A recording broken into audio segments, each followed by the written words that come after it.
You forgot the first rule of mass media, Elliot. Give the people what they want.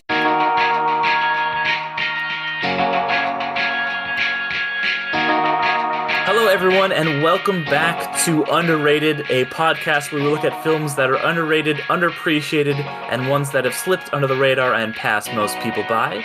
I am one of your co-hosts, Derek McDuff, and I am joined, as always, by Alan Torres. Hey, everybody, how's it going? And Ariel Ortiz. And we have a special guest today. Joining us is screenwriter and co-host of the Beyond the Screenplay podcast, Tricia Aurand. How's it going, Tricia? It's wonderful. It's so nice to be here. Yeah, we're glad to have you back and to be talking about this film today, Tomorrow Never Dies, the second Pierce Brosnan James Bond film, following, of course, GoldenEye, and the 18th in the Bond series, coming out in 1997. And Tricia, I know you are our kind of resident James Bond expert. When we were first talking the first time you were on about a film you might want to do, we were throwing around maybe doing an underrated James Bond film, and eventually having you back, we landed on talking about Tomorrow Never Dies. So I want to kick it to you and have you tell us why you think this one is maybe a particularly underrated James Bond film, or if you want, even your history with James Bond. Sure. Yeah, I do think this is an underrated James Bond film, which is a little bit tough to say because a lot of the James Bond films that are not as beloved, it's because they're bad. Like quite a few of the, there have been Spectre. Yeah. Oh, yes. Absolutely agree. Absolutely. There have been some real clunkers in the group, is what I'm trying to say. And nearly every actor who has played a Bond has been in a very bad Bond movie at one point or another. But also nearly every actor who has been James Bond has been in a very, very good either one or two Bond films. And this one is one that kind of exists, I think, a little bit in between, where it's not the worst Brosnan Bond, not by a long shot. But it's also no GoldenEye. GoldenEye is definitely the best one. And so I just think that there's some merits here that often get dismissed in the well, it's not GoldenEye and, blah, blah, blah. And people just kind of move on from it. But it's great. It has a lot of stuff actually going for it. And it's really watchable. And actually, I'm a little relieved that lately it seems like it's been getting reevaluated by Bond fans and critics alike as being better than you acted at the time, everybody. So, yeah. No, I completely agree, because I feel like you were saying, that GoldenEye is obviously the best one. GoldenEye is maybe my favorite James Bond movie. I'm color. I was, that was my first James Bond, so obviously I'm a little bit biased. But I do think that because GoldenEye is so good, and then you had the two after this, which are, diminishing returns for sure. Very much. Yeah, this one kind of gets lumped in with those unfairly, because there's GoldenEye and then there's just the other Brosnan ones. He is seen, I think a lot of people kind of view him as like a good James Bond who had a good go of it and then just some bad movies. And that's, I really think, unfair to this one, because there is some really solid stuff in it. It's like a very just good spy thriller with, I think there is some actual poignant stuff in this about, especially in today's kind of like media landscape. Like, it's like surprisingly prescient. With, you have John Price as this very charismatic media mogul who will just kind of do the worst things just so that he can sell his newspapers or his satellite, his news on his satellites, and you're just like, wow, okay, this is hitting home a little bit. But yeah, I do really enjoy this one as well, so I'm glad we picked it and decided to talk about it. Yeah, it's very much like, besides being poignant of the day and time, I think the reason why it is being reevaluated, specifically also because of the whole Michelle Yeoh of it as well. Hell yeah. In it, who, in my opinion, is definitely the best Bond girl in history. She just is such a capable character.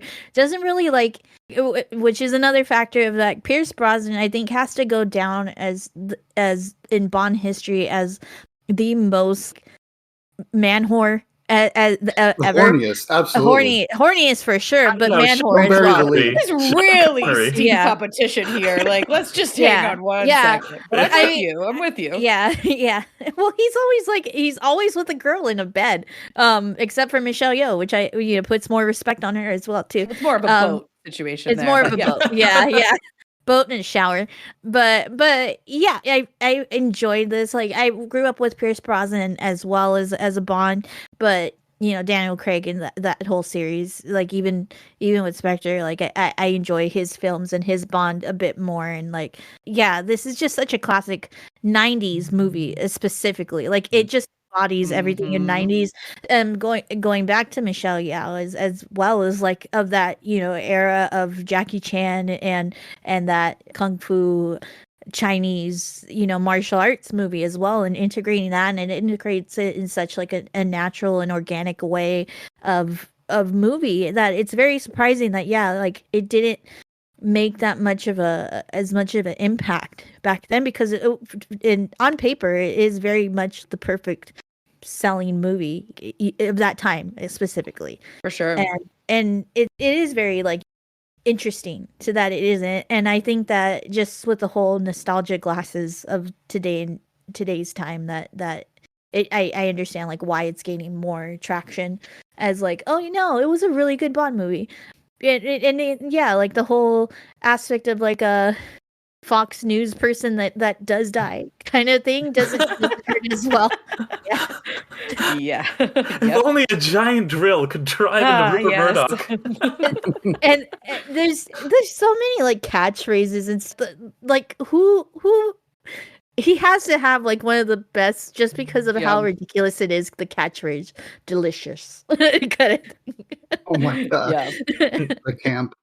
I thought the first time was like, okay, but then he said it like a few times. I'm like, oh, that's what they really went with. Okay. So yeah. Sal, how about you? I have so many vivid memories of this film, including the marketing. I remember the Avis commercials. I remember like the watch commercials. I was like, they're flat out showing Avis with the Like, red this is second some and stuff. weird product placement, but okay. And I won't lie, as someone who's worked in the rental car business, the scene where he returns the car back to Avis was fucking badass. So I just jumped out of my seat because I haven't seen this movie for like 20 years. I know you guys love GoldenEye. This was my favorite. I love this movie so much. I think because I had a lot of fond memories. Me and my dad would go watch a lot of action movies together, a lot of martial arts films, like Ariel was saying. And Tomorrow Never Dies, I remember the commercials are fucking everywhere. They would always show the scene of him and the backseat of the BMW remote controlling it. Like, I just distinctly remember that so vividly. And it's just a very fond memory of going to my dad watching these. Like, we saw World Is Not Enough, Die Another Day, which, they're not great, but I think there was a fun to it because we were watching it together. But Tomorrow Never Dies, I think we both walked out of it super hyped, and we loved it. And I rented it over and over and over and over again, and we would watch it together. So this one, I had a blast, man. And rewatching it again, I showed it to my girlfriend because she hadn't seen it before. And she was just cracking up. She was loving it. It's just Pierce is the best. The puns, everything about it. Like, I like Daniel Craig a lot. He's a great gritty Bond. But Pierce is just so charming and just drop dead gorgeous. And just, like, it's so much fun. And then I actually forgot that it was Michelle Yeoh. So when I started streaming it, I was like, oh shit, there she, oh my god. Like, I completely forgot about that. So I was like, now I know where I seen her from and why I was so like, because I'm not gonna lie, I had the biggest crush on her as a kid.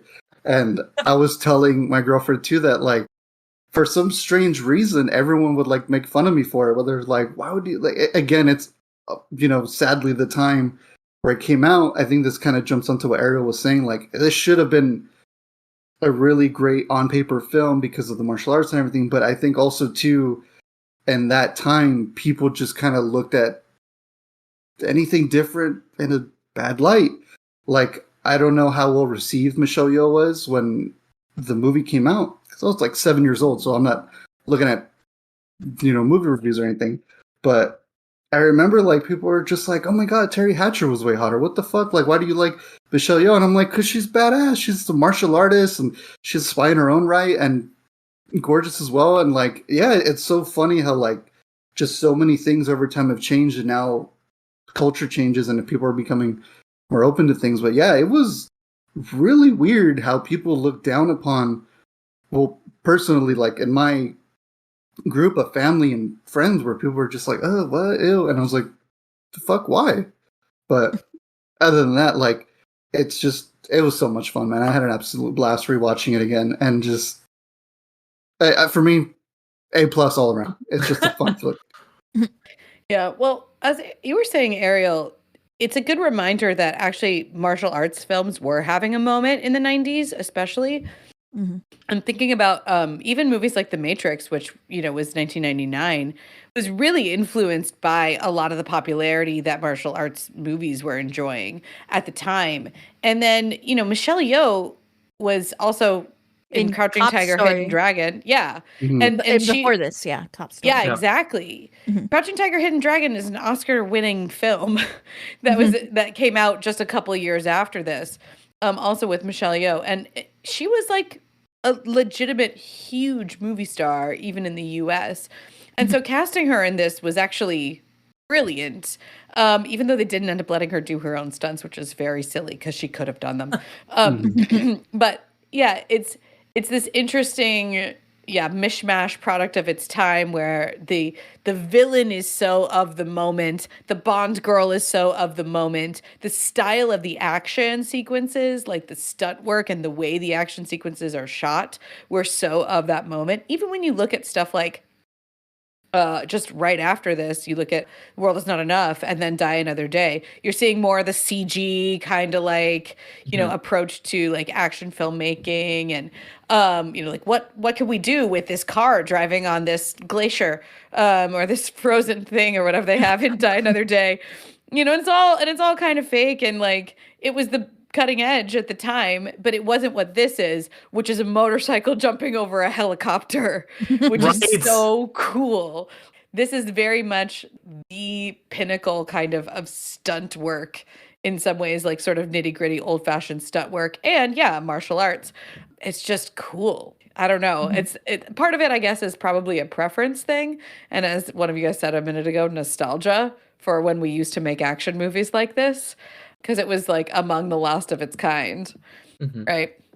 Yeah, it also like has correct. Did Hunt for Red October come out like before this? This was before, it was mid-90s. Oh, so this was before Hunt for Red October? No. This is 97. Oh, okay.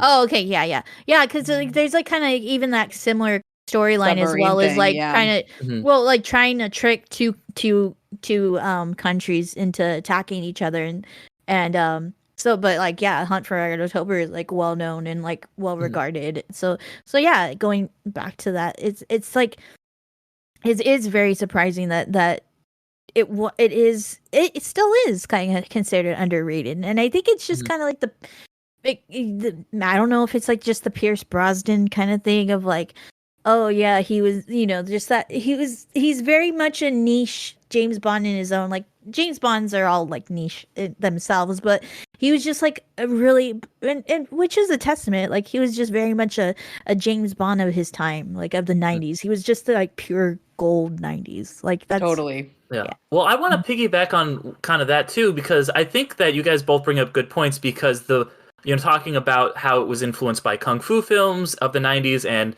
movies like Hunt for Red October, and I think also Mission Impossible, the spy thrillers that were very popular of its day. Which Mission Impossible, like that came out a year before. Was no. But the jump scene, like out of the airplane, is very much like Mission Impossible, like the most Fallout kind of thing, like that whole jump scene. So even like that's the thing is these even considered not well regarded, like they did influence like action and stuff. And I think sorry. Oh, no, what were you gonna say, Alan? I was just gonna say, like the Halo scene. It kind of made me laugh at how descriptive they were. They're like, "You gotta do this and this and this," and I just thought about like Godzilla 2014, where they're all just ready to jump at Godzilla at the end of the movie, and they just didn't say fucking anything. They didn't tell him anything. All they were like, I think everyone on their mindset in that film was just like, "There's a giant fucking lizard running around, so you're gonna die nonetheless." So, anyways, but yeah, sorry. Yeah.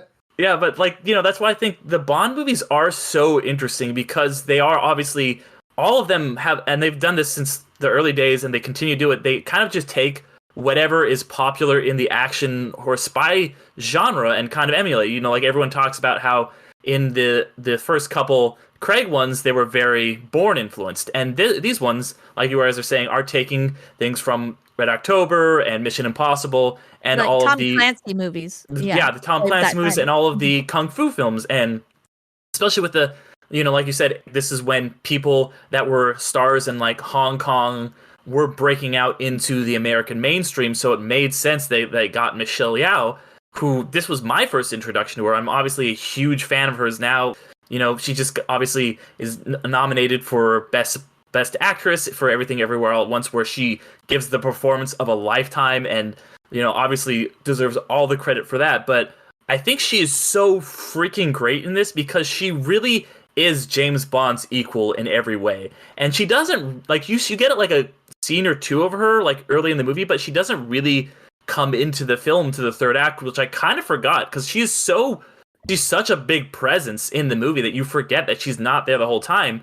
But you can really imagine that she is basically having a parallel movie with James Bond, like, because she's just doing everything that he is, and she's honestly the Marion Ravenwood to his indie. She's just like at his level, and she's able to just dish it out and just do all the things that he can do, and do some things better than he can do. And I love that. You know, that was one of the few complaints that I would have against GoldenEye, is that, you know, the female character in that is, there's two Bond girls in that one too. It's, you know, someone who is like an evil sex maniac, played amazingly by Famke Jensen. Like, you know, that Xenia is very fun.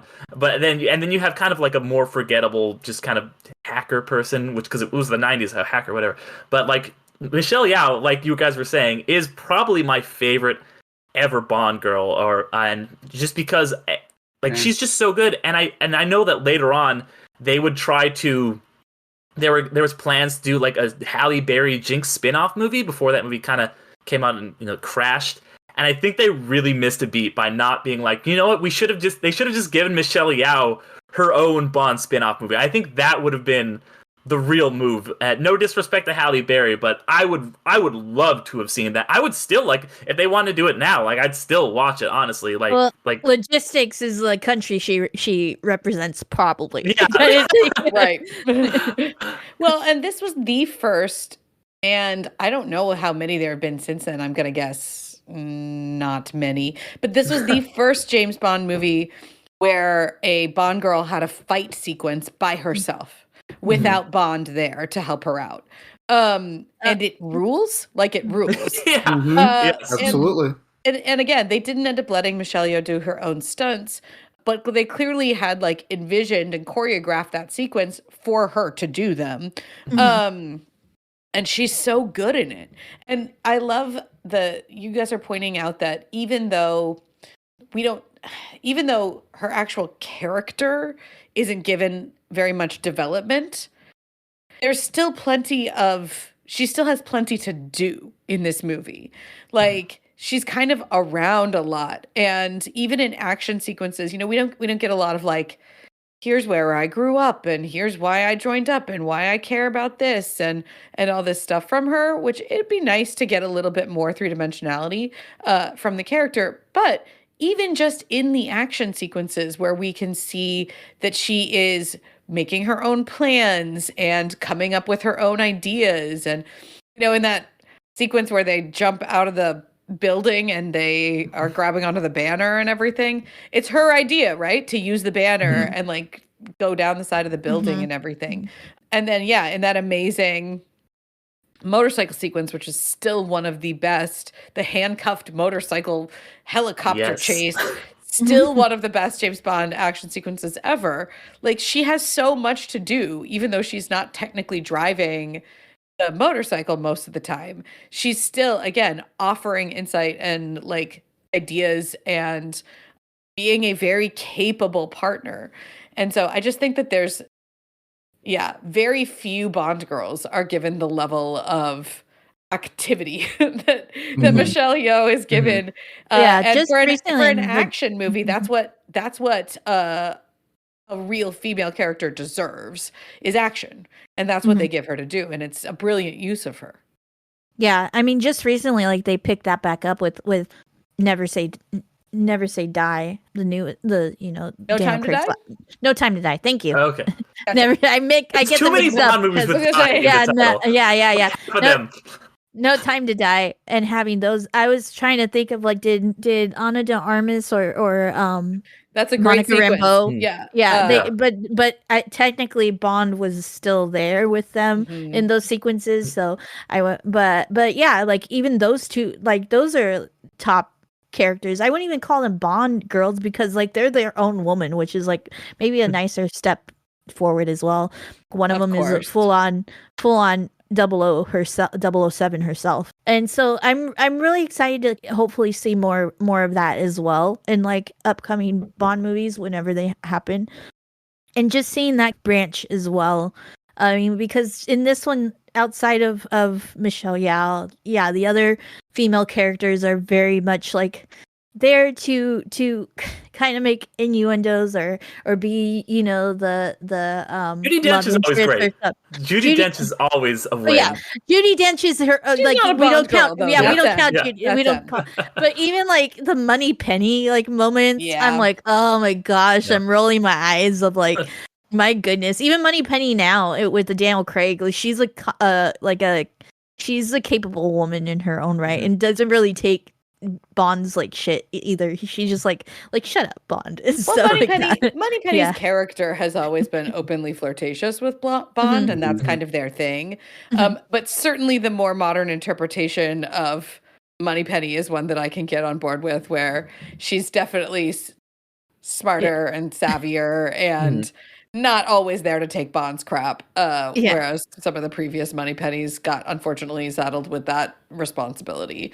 And poor Terry Hatcher, who I think does actually an amazing job in this, despite the character being, I was gonna say underwritten, but well, that's a kind word for what that character is. But she does in a the good job comic with book. Yeah, in the comic book kind of sense, she's very much like Green Lantern, gets stuffed in the fridge. Yeah. Yes, she does. But the first woman Bond sleeps with in a James Bond movie always dies. That's a long and proud tradition. I'm not proud, but you know what I mean. The first woman Bond sleeps with always dies, basically. Yeah. She's the first. Like, I guess chronologically, but on screen it's the Belgian woman. But you're right. Fair point. There is actually one before her here in this movie. But she's the one of importance. But that is true. Even in Daniel Craig's like first like with Royale. Yeah, no, they always the Royale. Yeah. I was gonna bring up something else, but did you have anything else to say on that Tricia? Oh, just Terry Hatcher. I really like her in this. Terry Hatcher's a very capable actress, and I like the idea. The thing that makes this movie, to my mind, really distinct is the villain, which we touched on earlier. Carver, John Price's Carver, is an excellent villain. And obviously Jonathan Pryce is having the time of his life doing this part. He's like chewing the scenery so hard, and just like his typing is like burned into my brain. It's Oh my gosh, yes. Typing. How much you have to you don't have to press that hard on a freaking iPad. It's wild. It's like he's gonna break it. It's not even like he's like going typing multi. He's just like smacking it. And he's like doing the Foley is doing such a good job, because it is like it is like so quick, and you're like, yes, okay, perfect. Yeah, he's amazing, and I want to get back to him, but on paper, the choice to make Carver's wife an ex of Bond's is actually really good and smart and interesting. giving that character some history and some stakes, right? She's not someone Bond just met just now. She's someone he already knows and already had a lasting relationship with and really cared about. And so I like the scene too where basically he's in the car with M and Moneypenny and they're telling him like, you have to get this information on Carver, use your relationship with Mrs. Carver if you have to. And you can see that he doesn't want to do it because she's not just any other woman to him. And so the character work is not being done like, there's so few scenes and so few actual minutes of screen time for Terry Hatcher to be there that there's not a lot for her to like necessarily play in the moment. But creating a rich backstory, even if it's mostly just hinted at or implied, is really smart on paper. And I think both she and Brosnan do the best with it that they can do. And when I'm sorry, I don't remember the name of the character, but when her character is killed early on, I care. I feel sad about it because I've been sold on the idea that Bond really does care about her. And, she made a choice to be with Jonathan Pryce's character, Elliot Carver, and probably regrets it now and understands that it might lead to her death, warning Bond that Carver's coming to get him and everything. And so I think, they don't always... With the James Bond character, because we as audience members have such a long relationship with him, it's sometimes a little bit of a risk or just, I don't know, like could read as an odd screenwriting choice to give him like a love interest that we've never heard of or seen before. Mm-hmm. But in this case, because Brosnan is a relatively new Bond, I feel like it kind of just works where you're like, sure, they had a relationship when they were in their 20s or however long ago when he was stationed somewhere and she was there too. And I don't know, it's very it ends up being unexpectedly moving, even though again it's definitely underwritten by any standard. So yeah, and I do think their performances sell it really well. Like he has that moment when he kind of like holds her like her head and kisses her hair or whatever before he leaves, and it's got like some very tender music that does a lot of heavy lifting. So yeah, you really do buy that relationship. Yeah, I think it's a really good lead into that relationship as well of because you expect like, oh yeah, Bond has a slew of women behind him and that he's gone through, but it is going back to what you said, Trish, of like when the moment where you see like, oh no, this isn't any just other like conquests, like this was somebody of importance to him. It's like that subtle kind of thing that's all it takes, because it's like, well, Bond's not being like cavalier about it, about her, so it's like it's very easy to make that sell just because of that subtle difference of feeling or emotion that kind of comes across with Pierce. Mm-hmm. And there's a moment in GoldenEye too that Pierce Brosnan also plays really well and makes me feel like he does kind of understand some of the psychology of the character and Bond's relationship with women, like sort of over the years. And there's a moment in GoldenEye where I think it's Sean Bean's character who is the villain in that movie. Spoilers for GoldenEye. If you haven't seen GoldenEye yet from 1995, I'm very sorry. But play the N64 game too. It just came out for the Switch, so there you go.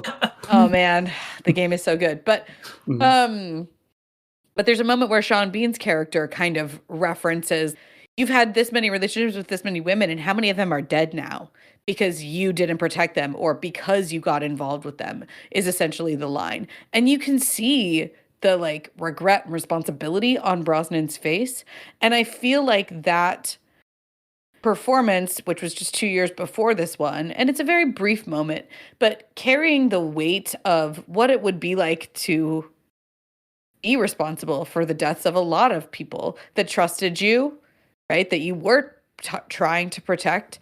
I feel like would weigh heavily on the character. And that's where I think that when screenwriters and actors who are writing and playing James Bond, when they find those moments of dimensionality and a sense of history, that's when Bond, I think, really lands, at least for me. Mm-hmm. And it's, you know, ultimately probably not enough to make up for all the misogyny. But it's something, and Brosnan's good at it, and Terry Hatcher's also really good at it in this film.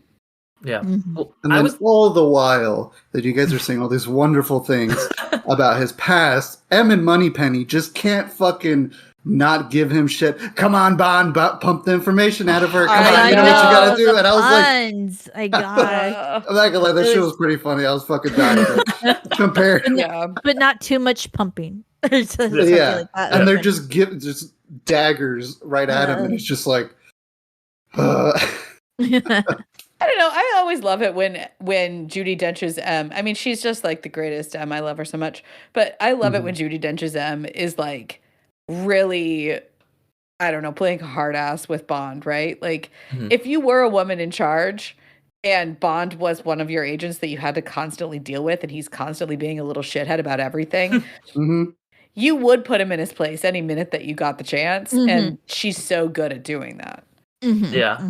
And one thing with her too, and it kind of dovetails nicely into the next point I was going to try and bring up, is that she is kind of like, what do I do with this guy? He is like, and it's something that in GoldenEye she says she thinks she's a misogynistic dinosaur and a relic from the Cold War, and in a lot of ways, the Bond character is kind of a relic of the Cold War, and I felt like particularly in the 90s especially before like 9/11, after the Soviet Union had fallen, there was this time where it was like, who is the quote unquote the bad guy? Who is the enemy for, you know, the world? Because like Bond had spent his entire existence going up against the USSR and like stand-ins for that, you know. And then in the 90s, you know, you had GoldenEye, which kind of really, I thought, smartly dealt with the fallout of that and kind of the new world now that the kind of superpower of Russia had fallen, and dealing with all the fallout of that. And then, but this one's like, okay, well, what do we do now? Who is going to be the next bad guy that he's going to go up against? And I thought that the answer that we touched on earlier of like it feeling like, okay, this you know, mogul being the new bad guy to go up against was really good, and it was very predictive of like, okay, you know, it's reminds me of a book that I read, How to Hide an Empire, which talks about how like the up till like the 1980s and whatever, like it was all about, you know, the first 200 years of America's existence, it was all about, and I know it's Britain, but getting land and more land, and then it became like a pointless empire and more of just like a thing where it's like, okay, it's all about like controlling the narrative and controlling resources, and this really felt like it played on that really well, and it was a good way for Bond to kind of update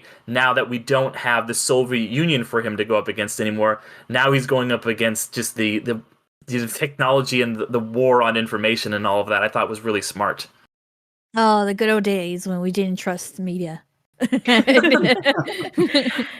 No, it's so true. And yeah, one of the things that I love most about the James Bond franchise and how long running it is its ability to adapt and find the new threats, or at least like fictionalize and explore what the new threats are.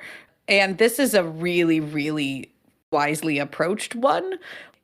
You mentioned how predictive it seemed, of like he's got satellites and he's like putting out the news instantly and he knows about everything before even it could be known by people. And so he's the one who's getting all the numbers, right? He's doing it for ratings. He's doing it for like popularity and media and money. But, you know, we find out that towards the climax that he's doing it for like exclusive broadcasting rights in China. Which, by the way, that's very like, getting rights to release something in China, like, so you'll compromise on your morals. That's ahead of its time. You don't say. But yeah, and I think too, like Bond films are often criticized for the silliness of their villains and the fact that they're megalomaniacs. And admittedly, believable megalomaniacs are hard to come by, even though the world is full of them. And so, like, this is a really amazing example of, well, who is a real megalomaniac? Who would be someone really in charge of an actual evil empire? Or who is at that time in charge of an actual empire? And the answer is Jonathan Price, Elliot Carver type of a guy who's willing to manufacture a war in order to get to broadcast it, basically, and stay relevant and stay in the public attention. And yeah, I just think that, like, I'm trying to remember who the megalomaniacs are in, like, the next couple Brosnan movies. And let's see, it's a very angry woman in The World Is Not Enough. Something bad happened to her family? Question Oh yeah, Mhm. she's like a Electric Patty Hearst King. type character. She like Electric gets King, she gets kidnapped and then becomes like makes the kidnapper fall in love with her, and then she's the bad guy. It's not great. Right. And Yeah. then in Die Another Day, I truly couldn't tell you who it is. Okay. It's also not great because Yeah. it's a Korean guy who gets diamonds in his face and then becomes a British man. Yeah, He turns into a white guy. It's like, okay. I remember he has got diamonds in his face, which admittedly is cool, but everything else about him is just very forgettable. But yeah, Jonathan Pryce is like, he's older. He's not like a physical match for Bond, and his plan doesn't involve like blowing anything up for its own sake. I mean, think about the most recent Bond villain, Rami Malek's character in, No Time to Die. He's got this virus plan to like kill all the people, like, essentially, like, pay for the cure. Right, Yeah, sure, yeah, exactly, and then have to pay for the cure or something. But then, yeah, well, don't even get me started because it's so confusing, because he's like, I just want to kill Blofeld, and then he does, and then he's like, never mind, I have other plans too. And I have a poison guarded, but they're also microchip, like they're nanobot. That's a lot. It's You're right, nanobots, but Tricia. we grow them. Anyway, Yeah. I don't want to get started. But yeah, this is like, but again, a lot of the Bond villains are physically intimidating, or they have whatever. And, Jonathan Pryce has his henchman in this, who is very, very flat. Yeah, there's truth here.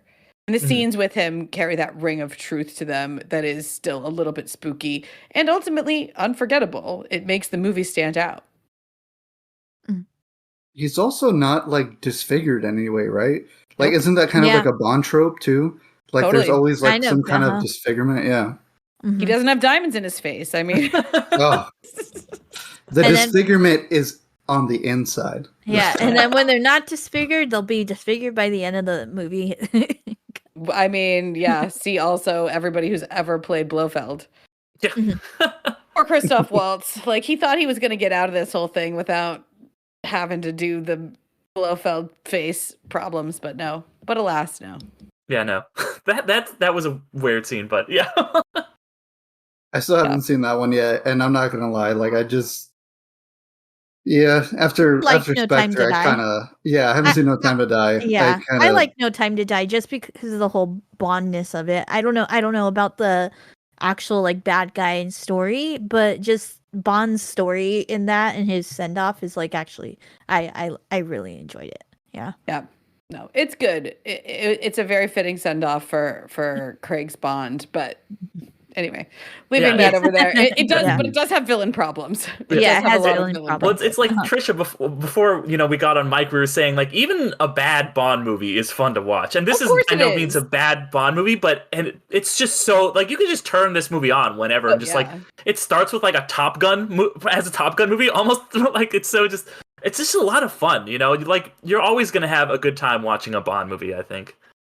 Well, especially the ones that really commit to the action genre, which a lot of them do, but there's, spy thrillery things and other things in there.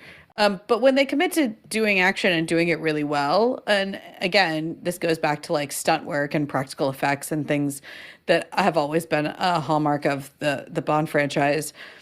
You've got that amazing sequence at the beginning where he steals the nuclear jet from the runway, and then you have the amazing car chase with the remote control in the middle, which is cool. Like, it's just a cool idea, and it's all like pretty much all done practically, where you have a stuntman driving the car from the back seat, so you can shoot the car and not see any driver in it, but it's all being done practically. And then you go into this amazing, so inventive, such a cool idea for a chase sequence with a motorcycle. They're handcuffed together. You've got the helicopter. They go up on the rooftops.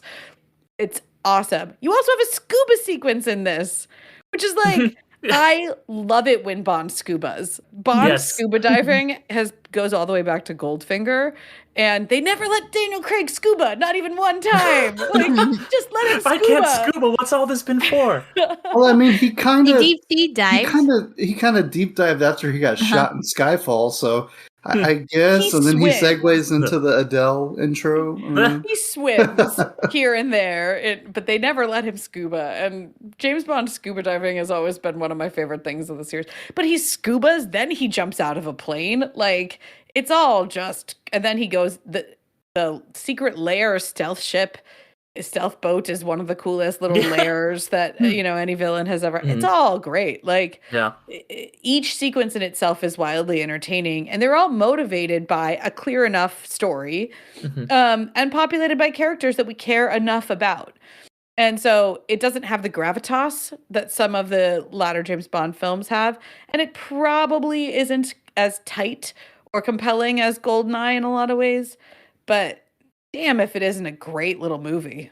Yeah, and then just speaking of all the sequences, I know we talked about the handcuffed motorcycle scene, but that scene really stuck out to me as good screenwriting, because it's like you have these two characters who are massively independent and believe they spent the whole movie believing they could do it themselves and kind of butting heads and slowing each other down a bit. And she is just like a kind of female Chinese version of Bond, where she thinks she can do it all himself. He's kind of this guy who thinks he's like the greatest spy in the world, and can he do all himself? He doesn't need to help her. And when they are literally handcuffed together and are forced by the screenplay to ride a motorcycle together, a one-person vehicle, and have to, like, each of them holds one handlebar, and they're like calling things out and doing things, that's so good to make them realize, like, oh no, we are actually better together than we are apart, and it makes it feel organic when they do start working together in earnest, like a little bit later on. Yeah, I mean, as someone who writes action sequences, it's just like one of the holy grails of sequences in my mind, just because for all the reasons that you're pointing out, but then it's so it does the escalation thing like so perfectly, where it starts off where they're on the ground and they're being kind of chased on the ground, and then the helicopter comes in, and then like the streets are crowded, right? So you have like all the regular sort of like obstacles on the ground, and then it literally escalates where they end up going up and up and up, which is always a smart idea for an action sequence because it immediately raises the stakes. If something bad happens on the ground, you fall off the motorcycle. If something bad happens when you're on the roof, you die. So it immediately like raises the stakes there. And then even when they get back on the ground, they jump over the helicopter. So fucking cool. But then even when they get back on the ground, they're in a crowd of people. And the helicopter has come and is literally putting pressure on them, and there's hundreds of innocent people around. It's just like everything about it has that wonderful narrative arc to it that you want from an action sequence, where it feels like there are consequences and stakes to every single moment of it, as well as all the character work that you're describing. It's really just great writing, and it's beautifully executed by all the stunt people that did it, and it has a hell of a finale where they blow up the helicopter. It's so good. Ugh, it's great. Yeah, no, absolutely. And then all the while too, like the funniest thing is that like, wouldn't it be like a war crime if that helicopter actually mowed down all those people? Like, I'm like, dude, you just get your guys. You'll start the war right now. Your guys are gonna mow down a fucking aisle of all these like poor Chinese people just trying to get the fuck out of the way. But that was just one of those like fun, I shouldn't say fun, but like those like kind of funny moments you point out where you're just like, got it right there, but okay. Yeah, and it's like, oh wow, like he's just like a news anchor, but he has like basically this entire mercenary army that is ready to just go out. I'm like, cool, yeah, it's a James Bond movie. I buy it. Sure. It's a very like 90s kind of villain trope where somehow just this villain, or the character just becomes a villain and just decides, all right, this person did me wrong. Now I want revenge, and they have a whole clan of thugs just at the ready. And you're like, where did you get the money? How did you convince all these guys? You know, Well, it's the whole he's like implied to be a Rockefeller man. Oh, yeah, He like, has, oh, he has money, he's Yeah. a media mogul already. Mhm. Then he Yeah. got the guys. Yeah. I do want to talk about Stamper for 1 second, just 1 second, because of all the henchmen, he's really forgettable. He's not the most forgettable Bond henchman, but he's Bond villain henchman, but he's no Jaws. But like, I was watching it with the subtitles on this time, and so Carver actually gets drilled before Stamper dies. Mhm. So then they have to motivate Stamper in some way to continue. Like, he could just piece out of this whole situation at that point, right? Like, the missile thing is already happening, kind of done. Ricky Jay, who was in this movie, was like, sure, what are you doing here? They gave him nothing to do. Anyway, it's neither here nor there. Poor Ricky Jay. Leave him alone. Anyway, Ricky Jay has already exited the movie. Jonathan Pryce has at this point exited the movie. Stamper could literally just walk away and be like, never mind, I'm not getting paid anymore and I'd rather live. But they need him to be like a big bad henchman. And so suddenly I was watching it with the subtitles on, and when he's fighting Bond on the missile, he says something like, for Carver! Like, he's trying to avenge like Carver's death because he's sad? Like, personally sad or upset that his boss died? I don't know. It's a wild moment. Anyway, that poor actor. I'm so sorry that they made you. I don't know.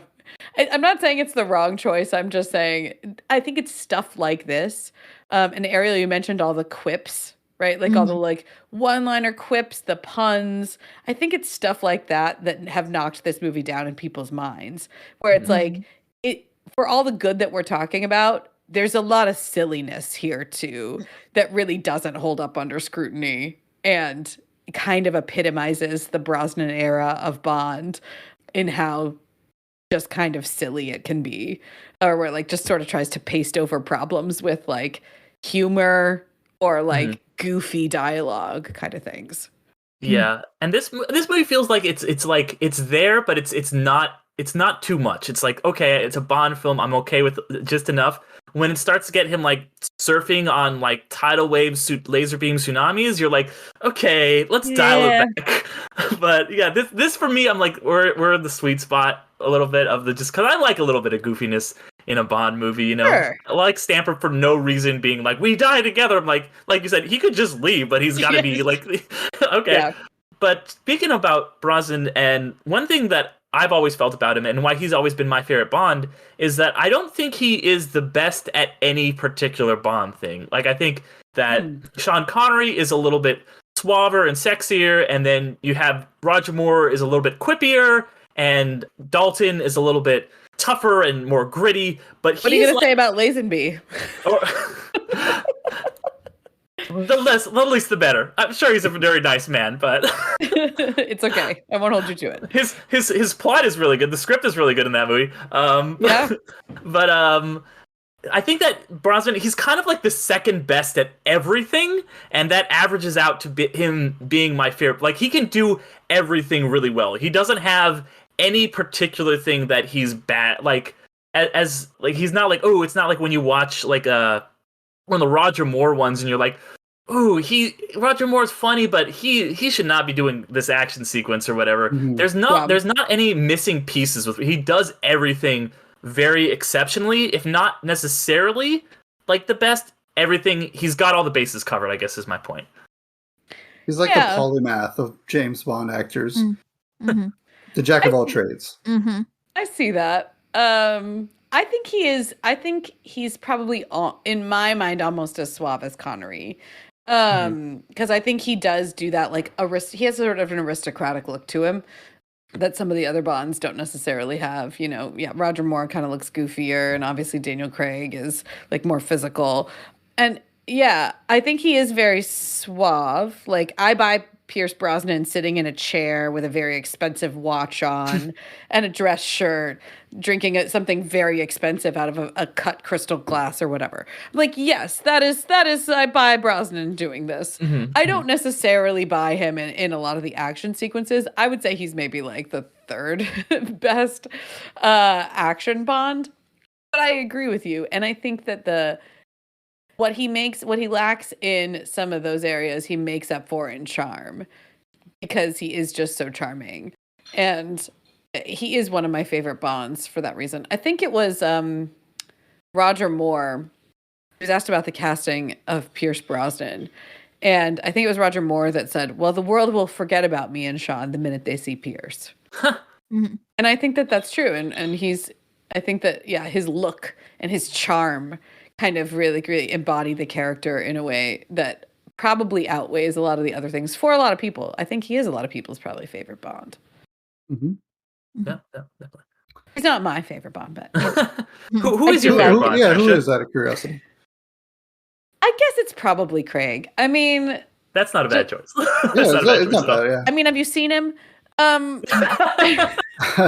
Those baby blues. Not since Paul Newman. Well, hey, easy there. I said not since. Yeah. No, I mean, Brosnan was my first Bond because it was the one, I grew up in the 90s just like you guys. And like I said, he's very charming. But as an adult, all of the Bonds have been Craig. And I think there is something about the rougher Craig version of Bond that just is a little bit more relatable, probably because I'm a millennial and like a lot of my life has been post 9/11, and so like the sort of like more gritty action movie, like I'm obsessed with the Bourne movies, so I love seeing like more of a Jason Bourne kind of a Bond influence in action sequences. So I think probably it would be Craig, but I'm curious to see who they pick next. Yeah. I know it's going to be very interesting. I think they'll run because that type of tone still exists. I mean, like going back to Tom Clancy, one of the really good versions of that out now is like Jack Ryan on Amazon. It's, if you haven't watched that and you like that kind of like grittiness and stuff like that, I would definitely recommend that. Really good spy stuff, but I think that will still stay. It might be amalgamation at this point, just because of like the nostalgia-ness, but then also of the Daniel Craig-ness. I do want to say, I hope one thing I really, really hope from the series is that, that they let Bond keep evolving as a character, because exactly, that's what Bond does best is change. Like there are some things at the essence that you expect from the character, but then there are other things that we can let go. Like, and Daniel Craig proved that. People really did not like Daniel Craig's casting when it was first announced. They called him James Bland. They called him James Blonde. They thought he was like, basically not charming or suave enough. They were standing him up against Brosnan's Bond and Connery's. And Barbara Broccoli was right, as she often is when she picked Daniel Craig. And so I think that letting Bond evolve is thing number one. But one thing I really hope they don't do is go in this trend of like an R-rated action movie. Like I think to me, James Bond has always been, it's PG-13. Right? It's suggestive. It doesn't need to be explicit. It doesn't need to be gory. And part of that's just my personal taste. I don't like watching gore in my action movies. I want to see a motorcycle jump over a goddamn helicopter. I don't want to see anybody like carved up with a knife. I don't need that level of gore. And I think that, it's the Britishness of it, kind of thing. Yeah, he has. Yeah, I think staying in that PG-13 mode is something I really hope from the character, because I think we just don't need more R-rated action movies. We have a lot of those these days. So, yeah, and like those exist, and I like them, but like I don't think James Bond needs to be that. James Bond is its own thing. It's like when they had the R-rated cut of The Hobbit. I'm like, why does this exist? Like, God, I hated it. I watched it by accident. Wait, what the fuck? Yeah, there's the extended edition of the last Hobbit movie is rated R, and you're just like, why? Like, there's no, and I wouldn't want to see like the same thing with like Indiana Jones. Like, Exactly. I wouldn't want to see it's a PG-13 style, and I wouldn't want to see it go the other way. I wouldn't want to see it like be G or PG Exactly either. right. It's perfect where it is. Yep. Yeah, no, I agree. Even as a huge gorehound, no, when I think of Bond, I think of like suave. I think of like Omega watches, beautiful gala events, tuxes, and like just everyone just trying to like be suave in their spies. Like you don't think of Bond as like bloody. Like I think Casino Royale was like the perfect amount of grit and like especially that beginning when he's like he smashes the guy in the bathroom. Like even that for me, I was like, whoa, that's super intense, And then they do the cylinder, the gun cylinder, barrel. Thank you. And no, I feel like if anything, I actually was going to ask this right now too to follow up. Who would you like to be Bond? Oh God, it's so hard because I mean I think they should go on the train of like not well known like with Daniel Craig. I'm always for people when you cast these kind of things to just get somebody that's not well known that you're not putting any much expectation on, kind of thing, and that it leads to a lot more surprising for the audience as well, and which is a good thing. And especially when you have a character that follows up through through time, and I mean, and that's kind of like I like to equate like casting of Bond very much as like the casting of like Doctor Who, of like you get these they could be somewhat known like the next Doctor Who, he is known, I know, because of Sex Education, but it's such a different character from his character in that, even that it's like it's going to be interesting to kind of see, and it's like casting outside of the box, it always like usually lands in the in the good way. Yeah, I mean, I remember probably a decade ago now, there was a rumor going around about Idris Elba, who I thought would have been wonderful. Yeah, that's the only one that I would be like the That's why most he would have been great. One. He would have been so good. Yeah, it took the Craig series took so goddamn long. Like he played Bond longer than anybody else in years. Like he didn't make more Bond movies than anybody else. Roger Moore still has the most Bond movies, but Roger Moore was making them so consistently. And then with Craig, it was just like, there's 4 years, there's 5 years between, there's however many years between.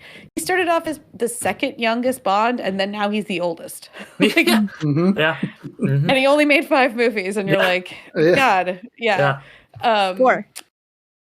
Right? No, five. Oh yeah, five. Yeah.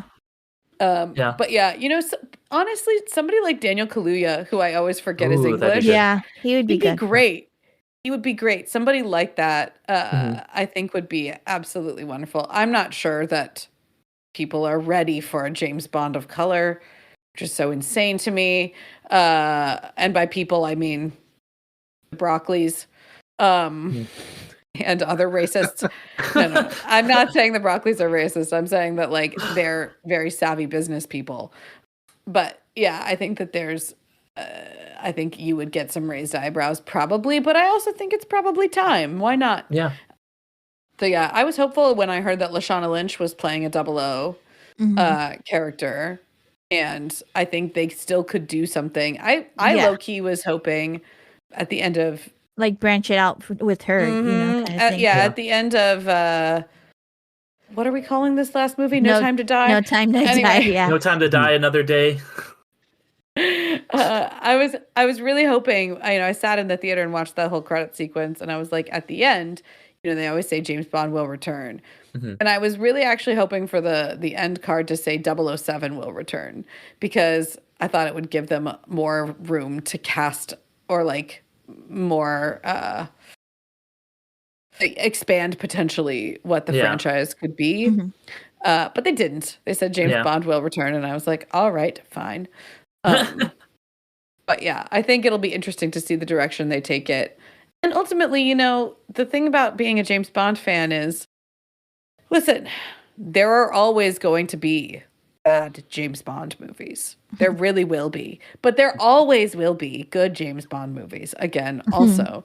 So, when I think the one thing I like about being a part of the James Bond fandom, such as it is, we're not a very united fandom. We don't have a lot of clubs, to be honest. But one thing I like about us is that we're always like kind of on board with stuff. Like even a bad movie is like, yeah, as we said, not a bad movie. I mean, it's still like a Bond. It's still like a fun Bond movie. So it doesn't have the crushing disappointment of like when a Star Wars goes bad or something. Yeah. No, and I think even the Bond movies that some people might not like I know this is something me and you were talking about a little bit, Tricia. But like a movie that I really like that is I think underrated that a lot of people don't like is Quantum of Solace, and I get why people don't like that movie. I like Quantum too. Yeah, it's a very fun movie. And I think the Bond films, because there are so many and they're so different, everybody kind of has their own favorite. And I think that's even if most people don't like one, somebody's gonna like it. But yeah, to Alan, just to answer your question, I really like both your guys' answers. Like, I think having an unknown and like a person of color or both would be really rad. But if we are keeping it that more traditional, just like British dude route, I think Henry Cavill would be incredible in the role, especially after he's kind of lost out on this big, huge franchise character. I think that would be really cool to see him. And after seeing him in Mission Impossible, like we know he's got the chops to do it. So that would be my pick. Yeah, the Man from U.N.C.L.E. That too. Exactly. Oh my God, we got to cover that at some point. That's a better one. It's a hard one to cover now. Well, and I wondered if he was old enough. Sorry, so I quickly looked it up. He's actually 40 this year, which is about the age that a James Bond starts. Yeah. Bonds tend to be in their 40s. The youngest Bond ever was 39. And that was Craig, right? Well, Craig was also Lazenby. 39, but Lazenby was 39 and a few months younger when he started out. But yeah, I mean, Craig was also 39, and so Henry Cavill's 40 this year. He's turned 40 in May. I don't know. I'm with you. Yeah. All right. Cool. I dig it. All right. Yeah. Oh. Well. Any final thoughts on Tomorrow Never Dies or James Bond in general before we wrap up here, guys? No, just that it's a legacy that stands the test of time, and it's gonna. I'm excited, for the future as well of it. I mean, yeah, Craig has been our Bond for half my lifetime at this point. Oh man! So it'll be. I'm really, really curious to see where it goes. Yeah. Well, thank you everyone for listening, and Tricia, thank you for coming on. Where can people hear more of your stuff or read more of your stuff or anything like that?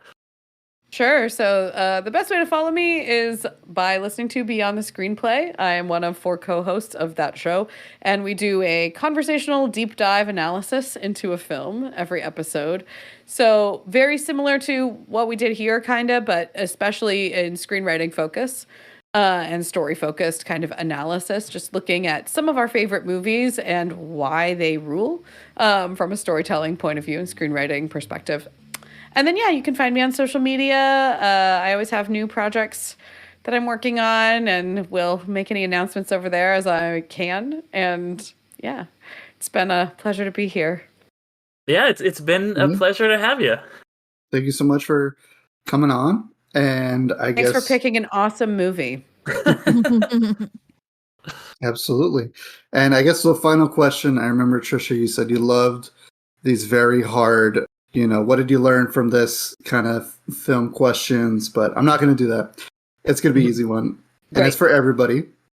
What's your go-to Bond theme song? Oh, Skyfall. I'm with Ariel. Skyfall's my favorite. Nice, quick one. You know what? I'm going to Billie say Eilish won an Oscar for copying Skyfall. I don't care. I'm going to say one that like a lot of people don't like, but I actually really like the Casino Royale one. I think that one? You know my name? Before Skyfall, that was my favorite. And then Skyfall kind of took over. Like all the time. Like it's a banger. I mean, there are so many classics. I'm partial to the Shirley Bassey 2 that she did, one of which is Goldfinger and the other one is Diamonds Are Forever. And those are just like stone cold. You can listen to those anytime. They're so good.